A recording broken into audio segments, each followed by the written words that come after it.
सबसे पहले तो अपन बात करते हैं देखो सम की। ठीक है, सम और एक एनी, सम और एनी दोनों एक डिटरमिनर से। अब सम का यूज कहां कहां करेंगे?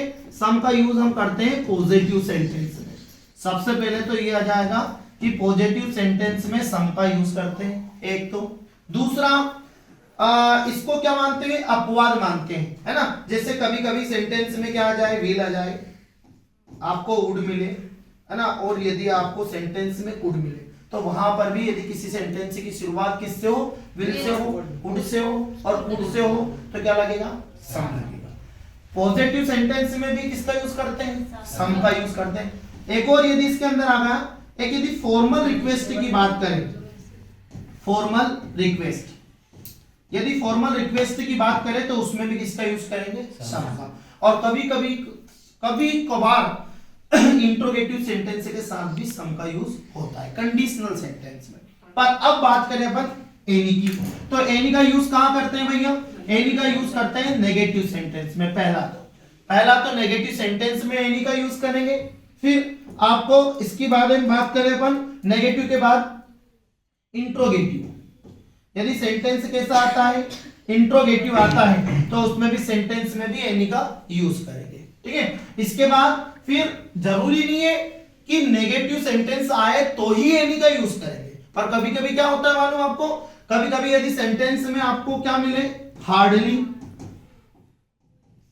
स्केर्सली और देन बेयरली। यदि हार्डली, स्केर्सली और बेयरली यदि मिलता है तो भी एनी का यूज किया जाता है। इसकी एक कंडीशन बनती है। फिर दूसरी कंडीशन, यदि किसी सेंटेंस में, है ना, आपको यदि किसी सेंटेंस में आपका यदि किसी सेंटेंस की शुरुआत किससे हो? इफ से हो, है ना। यदि किसी सेंटेंस की शुरुआत इफ से हो और उस सेंटेंस में यदि कोई डाउट हो, तो ऐसी कंडीशन में किसका यूज किया जाता है?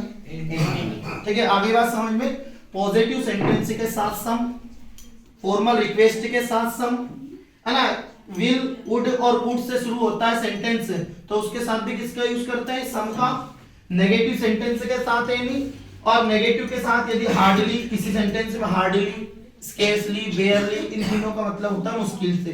यदि ये भी मिलते हैं तो भी एनी का यूज करते हैं। इंट्रोगेटिव सेंटेंस में तो एनी का यूज ही करेंगे। और यदि किसी सेंटेंस में की शुरुआत इफ से हो और उस सेंटेंस में कोई डाउट हो तो ऐसी कंडीशन में भी किसका यूज किया जाता है? एनी का। इसके बाद बात करें हम किसकी? मच और मेनी, है ना। मच और मेनी की बात करें तो मच और मेनी क्या आएगा भाई? देखो, मच क्या होता है? अनकाउंटेबल। मच क्या होता है? अनकाउंटेबल। और मेनी क्या होता है? काउंटेबल। तो जहां काउंटेबल वाली नाउन आए, तो वहां क्या लगाओगे आप? मेनी लगाओगे। और जहां अनकाउंटेबल नाउन आए वहां मच का यूज करना। कभी कभी नेगेटिव सेंटेंस में मच का यूज भी होता है, ठीक है, तो वहां एनी का यूज नहीं होगा और कभी मच का यूज होगा। ठीक है।